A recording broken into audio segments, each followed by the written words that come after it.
ایک ہے خواہش اور ایک ہے لالچ. خواہش یہ نیچرل ہے, بھوک کے وقت کھانے کی خواہش ہوتی ہے. جوان آدمی میں شادی کی خواہش ہوتی ہے. ایسے بھی آپ کو ملیں گے معاملات کہ کوئی لڑکی گھر میں بیٹھی ہوئی تھی, اس کے رشتے نہیں آ رہے تھے, ایک آدمی نے جب نکاح کا پیغام بھیجا تو دھڑا دھڑ رشتے آنا. اب جو اس کے پیغام کے بعد جو پیغام بھیج رہا ہے اس میں خواہش نہیں ہے, اس میں کیا ہے, ہوس ہے. یہ غیر اخلاقی حرکت ہے کہ جب ایک نے پیغام بھیج دیا تو اب آپ کیوں ٹانگ اڑا رہے ہو.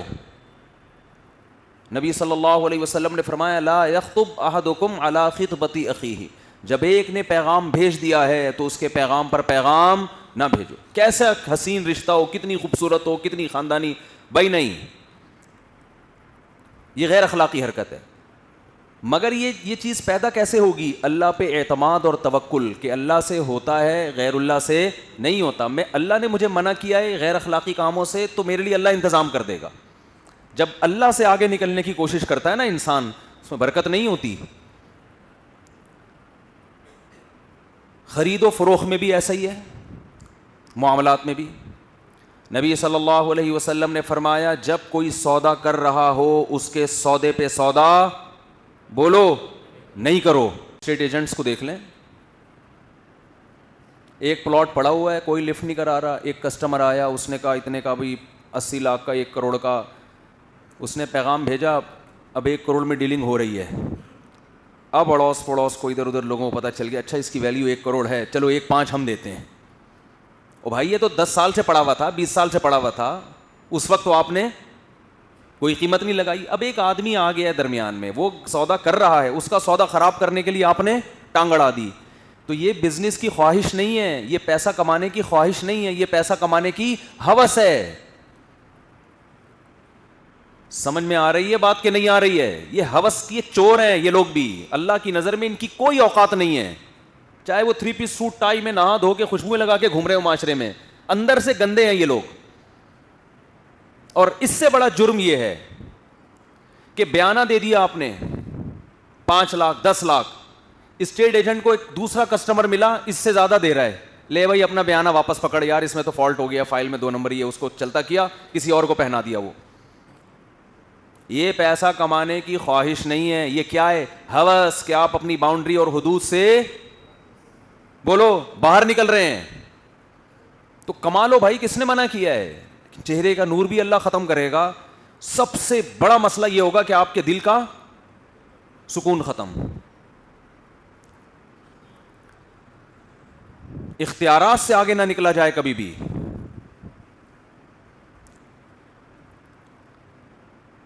حکومتی اداروں میں آپ نے دیکھا ہوگا, گورنمنٹ کے اداروں میں یہ فکر ہوتی ہے گورنمنٹ آفیسر کو کہ اس سیٹ پہ میرا بچہ آئے. حالانکہ جب آپ کو حکومتی سطح پہ کوئی سیٹ دی گئی ہے تو آپ اس کے مالک نہیں. اس میں یہ کوشش کہ میرا فلانا آئے, میرا ڈمکانا آئے, میرا ماموں آئے, میرا چاچا آئے, یہ خواہش نہیں ہے بچوں کے فیوچر کی. وہ کہتا ہے بھائی میں نے اپنے بچے کا فیوچر کی فکر کرنی ہے. یہ بچوں کے فیوچر کی کو بنانے کی خواہش نہیں ہے, یہ بچوں کے فیوچر کی ہوس ہے. ایک چیز آپ کے پاس امانت ہے, اس امانت میں ماموں چاچے بولو نا نہیں چلتے. ایک مدرسے کا محتمم ہے, اسے پتا ہے کہ فلاں آدمی مدرسہ چلانے کا اہل میرے بیٹے سے زیادہ, اہل ہی نہ ہو تو ایک الگ بات ہے, فلاں میرے بچے سے زیادہ اہل ہے, فلاں میں صلاحیت زیادہ, اس پہ لوگ بھی زیادہ جمع ہوں گے, اس پہ لوگوں کو اعتماد بھی زیادہ ہے, لیکن محتمم اس کو ہٹا کے اپنے بیٹے کو لا رہا ہے. تو یہ دین کی خدمت کی خواہش نہیں ہے, یہ ناجائز ہوس ہے. لیبل دین کی خدمت کا لگا ہوا ہے, مگر مسئلہ کیا ہے, اپنے بچوں کی فیوچر کی فکر. بھائی ذاتی مدرسہ ہوتا نا, تم نے اپنے پیسوں سے بنایا ہوا ہوتا, تمہاری ذاتی ملکیت ہے, جو چاہے کرو. وہ تو چندوں سے بنتے ہیں نا مدرسے تو. ہاں کسی کا بیٹا صلاحیت والا ہے, یا اس کو یہ ہے کہ میرے بیٹے پہ لوگ جمع ہو جائیں گے, کسی اور پہ لوگ جمع نہیں ہوں گے, پھر آپ اپنے بیٹے کو محتمم بنائیں. کاروبار, کسی کے خرید و فروخت پہ ٹانگ اڑانا, رشتوں کو توڑنا اپنے چکر میں, دوسرے کا سودا خراب کرنا, اور آگے چلیں اس سے بڑی بڑی بے ایمانیاں ہو رہی ہیں مارکیٹ میں. مارکیٹ میں پھرتا بہت ہوں, مجھے ایسے ایسے بے ایمان نظر آتے ہیں کہ اللہ کی پناہ, مجھے اچھا نہیں لگ رہا یہ نیگیٹو باتیں کرتے ہوئے, مگر ان کے اتنے بے ایمان ہونے سے نہ ان کے تقوی پہ کوئی اثر پڑتا ہے, نہ لوگ ان کو برا کہتے ہیں. عمرے بھی ہو رہے ہیں, حج بھی ہو رہے ہیں, وہ پھر بھی ماشاء اللہ بہت نیک ہیں. وہ لالچی آدمی نیک کہاں سے ہو گیا ہے بھائی؟ لالچی آدمی نیک کہاں سے ہو گیا؟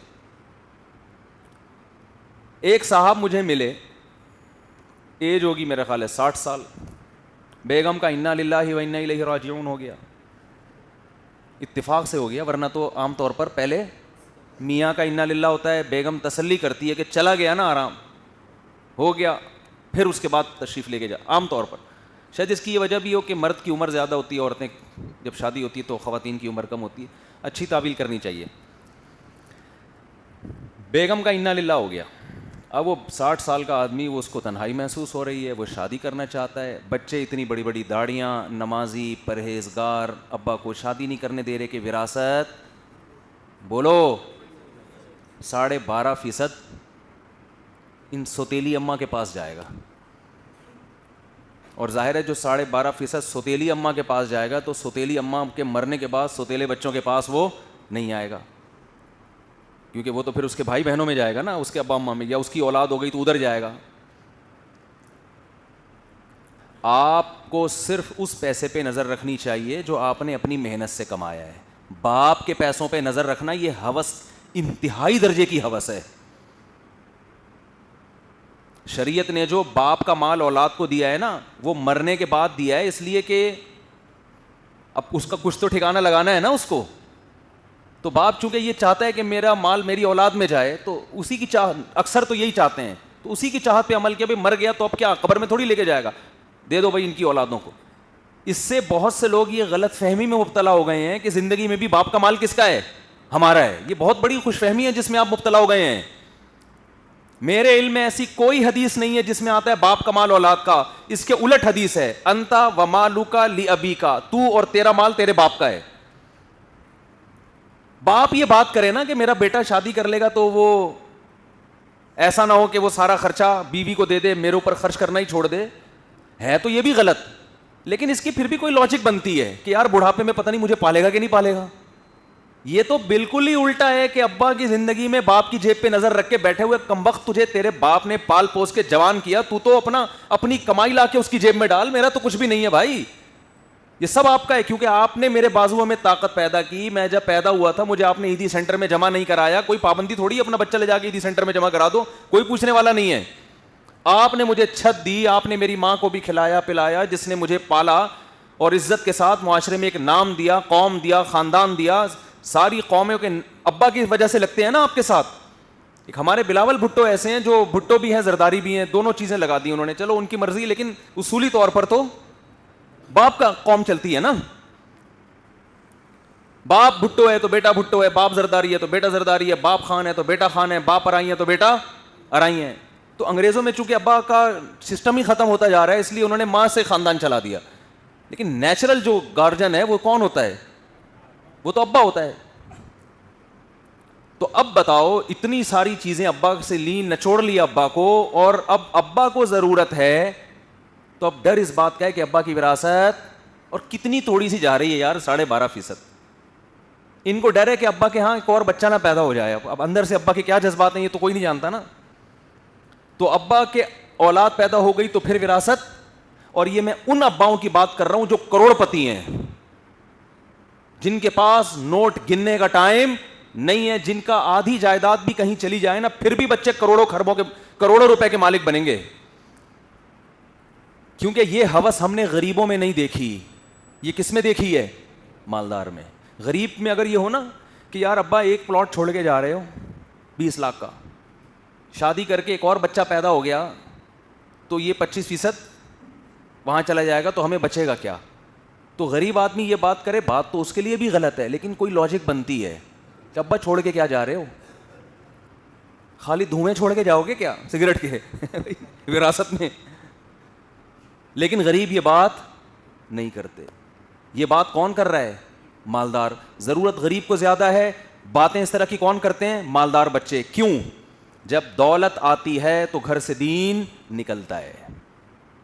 باپ نے پیسہ کما کما کے بچوں کو کھلایا, کسی کو امریکہ بھیجا, کسی کو UK بھیجا, کسی کو جرمنی بھیجا پڑھنے کے لیے, اتنا خرچ کیا, مگر باپ نے کبھی اپنے بچوں کو کسی مولوی صاحب کے پاس نہیں بٹھایا, کسی بزرگ سے بیعت نہیں کروایا کہ اللہ اللہ سیکھو, یہاں بیٹھ کے بزرگوں کا, علماء کا, اہل اللہ کا احترام نہیں سکھایا, ان کے قدموں میں بیٹھنا نہیں سکھایا.